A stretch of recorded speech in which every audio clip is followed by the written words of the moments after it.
অনেকদিন ধরে মাকে বলছিলাম, মা খুব বিরিয়ানি খেতে ইচ্ছে করছে। তো ফাইনালি আজকে মা বানাচ্ছে বাড়িতে বিরিয়ানি, তাও আবার বড় বড় মাটন দিয়ে। তো বাবা সমস্ত কিছু মাকে এনে দিয়েছে। তো মা প্রথমে সমস্ত লেয়ার লেয়ার করে ঘি মাখিয়ে টোটাল বিরিয়ানিতে একটু জাফরান দিয়ে এটাকে এখন দমে বসিয়ে দিয়েছে।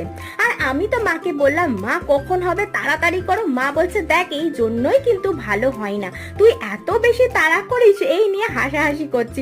মাকে বলছি কখন নামবে কখন নামবে, ফাইনালি কিন্তু নেমে গেছে এই গরম গরম মাটন বিরিয়ানি, তাও আবার এরকম জাফরান বেরেস্তা আলু এসব দিয়ে।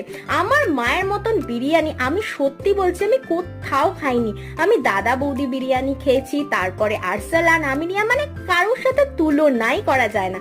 এর সাথে শুধু একটু সালাড, ব্যাস একদম জমে যাবে। আর এখানে বাবাও তো একদম 5 আউট অফ 5 দিয়ে দিয়েছে। আর আমিও দেখা হচ্ছে নেক্সট লাগে, বাই।